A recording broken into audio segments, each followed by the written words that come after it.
Напишем с вами портрет мужчины с шикарными усами и бородой. Напишем их, конечно же, через пятна. Этот портрет я также пишу в рамках рубрики «Портрет за 30 минут», в котором вы также можете поучаствовать, если пришлете мне свои фото в мою группу в Telegram под прикрепленным сообщением, где я как раз говорю про эту рубрику. Я очень часто говорю своим ученикам, что портрет девушки, портрет ребенка написать гораздо сложнее, чем портрет, например, мужчины. А если еще у мужчины есть борода и усы, это вообще прекрасно и очень здорово упрощает процесс написания поиска портрета.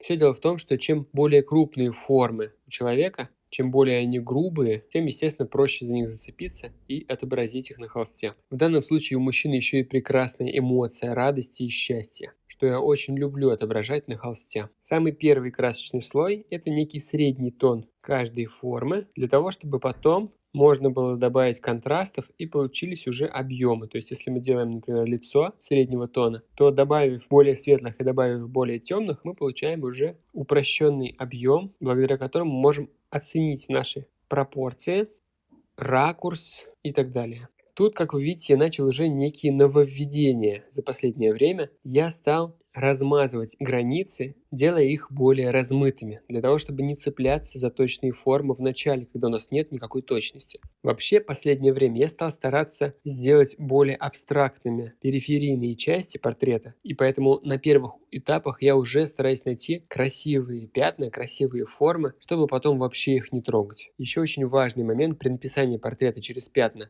Старайтесь как можно больше оттягивать момент детализации. Я даже помню, у меня был такой этап в рисовании, когда я делал себе такую установку, чтобы максимально оттягивать этап детализации, для того, чтобы по максимуму проработать полутона и такие крупные большие формы. То, что в основном схожесть на самом деле закладывается через вот эти базовые пятна и формы. Силуэтную форму, ну и тональные отношения. А детали уже просто добавляют чуть-чуть точности. Кстати, для того, чтобы избежать излишней детализации в начале, когда вы еще не точно нашли тональные отношения и формы, работайте большими кистями до тех пор, пока это возможно. Например, в начале я очень часто использую флейц 30 или 40 по размеру. Ну, это 3 см или 4 см. И только тогда, когда я нашел основные пятна, объемы и наши тональные отношения, только когда я начинаю прорисовывать детали, тогда я уже и беру кисти поменьше. Но опять же не тороплюсь брать очень маленькие кисти, а иногда я вообще их не использую. Ну а теперь давайте вернемся к нашему портрету. Я уже в целом нашел форму и перехожу к этапу детализации. Все равно, пока есть возможность, видите, использую флейц. Вот уже добавил холодные оттенки на лице, зелененького, например, где-то голубого чуть-чуть. Кстати, вот эти холодные полутона, которые я добавляю, они часто используются на границах между светом и тенью.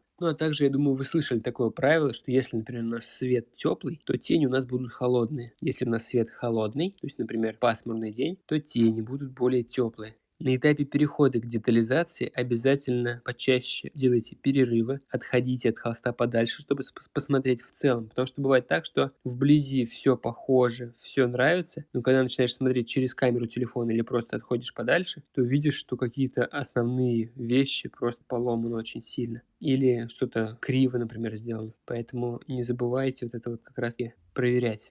Немного, как вы видите, я опять же начинаю смазывать форму, чтобы не было такой четкости, для того, чтобы сделать немножко фокус на самой центральной части лица, а периферийные части, чтобы были немножко где-то смазанные, где-то расплывчатые, ну, в общем, чтобы у нас был эффект такой фокуса на центре лица. По сути, таким образом я увеличиваю внимание зрителя на те элементы, которые я хочу как раз-таки показать в первую очередь. Мы приближаемся к финалу. Надеюсь, это видео было вам интересно и полезно. Если у вас есть какие-то вопросы, обязательно пишите мне, но лучше писать в Telegram, так как там я точно увижу ваш комментарий и обязательно отвечу. Ну и, конечно, подписывайтесь на мои соцсети и будем с вами на связи. Спасибо за просмотр и творческих успехов вам!